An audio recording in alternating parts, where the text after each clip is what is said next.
हरे कृष्णा। भक्तिविनोद ठाकुर जो कि एक महान वैष्णव आचार्य थे, वो उनके एक सुंदर ऐसे भजन में कहते हैं, मारो भी राखो भी जो इच्छा तुम्हार, नित्य दास प्रति तुआ अधिकार। हे कृष्ण, मैं आपका नित्य दास हूँ।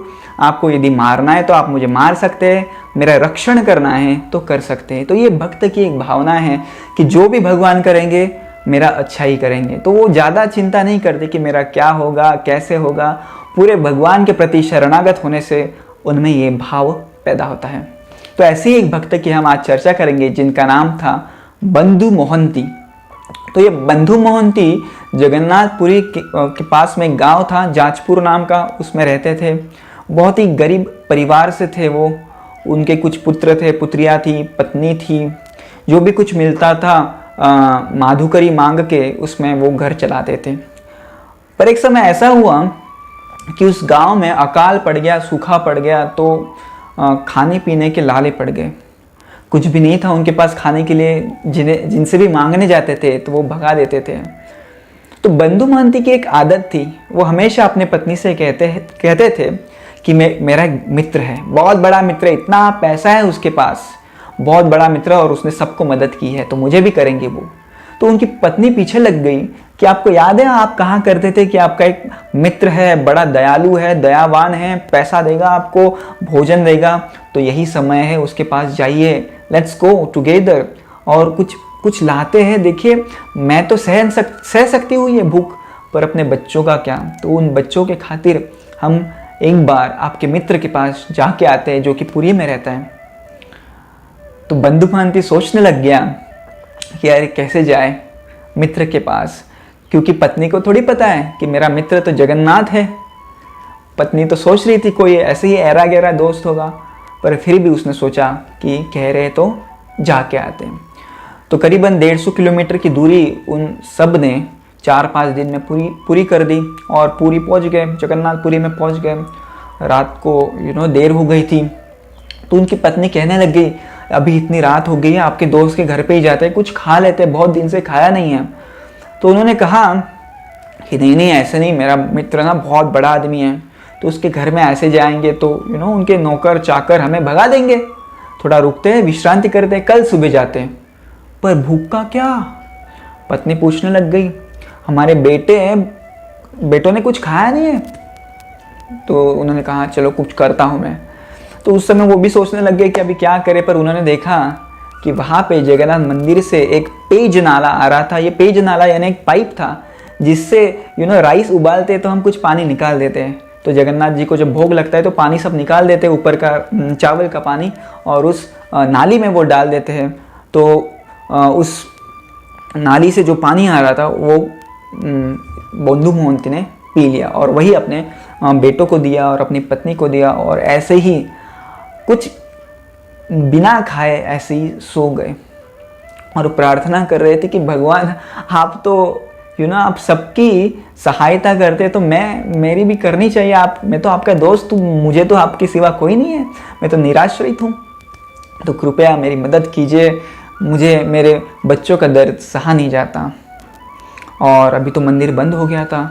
जगन्नाथ भी सोचने लग गया, अरे अभी कैसे करूँ मैं, क्योंकि मैं तो मेरे भक्तों को दुखी नहीं दे सकता।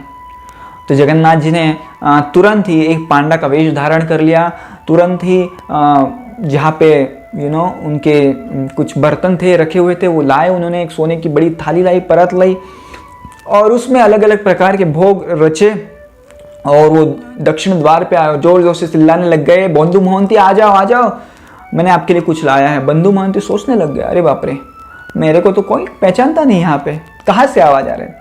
तो फिर से जगन्नाथ जी ने आवाज़ लगाई और बोले कि बंधु मोहंती, जाजपुर के बंधु मोहंती जल्दी आ जाओ। तो उसने सोचा, अरे हाँ मुझे ही कोई बुला रहे। तो भागते भागते देखा तो एक कोई पंडा खड़ा था, ब्राह्मण खड़ा था।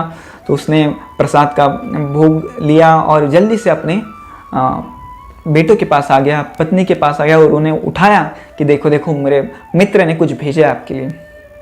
तो अभी तक तो बंधु मोहंती को पता नहीं चला था कि ये पांडा कौन है। तो उस पांडा ने बताया कि अभी इतना ही खा लो, कल सुबह मैं आपके लिए कुछ व्यवस्था करूँगा। तो आप चिंता मत करना। बंधु महंती बहुत खुश हो गया, तो उनकी पत्नी भी खुश हो गई, अरे बाप रे, आपके तो जो दोस्त थे बड़े ही दयालु हैं। तो सब खाया और वैसे ही वो सो गए। बंधु महंती ने वो जो थाली थी अपने पास ही रखी। तो दूसरे दिन जैसे हुआ, मंगल आरती और अलग अलग भोग लगाने की व्यवस्था सब चालू हो गई, मैनेजमेंट सब चालू हो गया। तब उनको याद आया, देखा कि वो जो प्लेट थी, जो थाली थी सोने की, वो मिसिंग है, वो वहाँ पे नहीं थी। तो सब लोग छानबीन करने लगे, किसके पास है, किसके पास है। पुलिस को बुलाया गया, द्वारपालों को बुलाया गया, पर किसको कुछ भी पता नहीं था। तो किसी ने बताया तीर्थ यात्रियों ने कि हमने गरीब के पास, जो भिखारी था, उसके पास एक थाली देखी, वो था बंधु महंती को। बंधु महंती को बुलाया गया। बंधु महंती ने बताया कि मैंने कुछ नहीं किया, मैंने चोरी नहीं की, एक ब्राह्मण लड़के ने दिया था।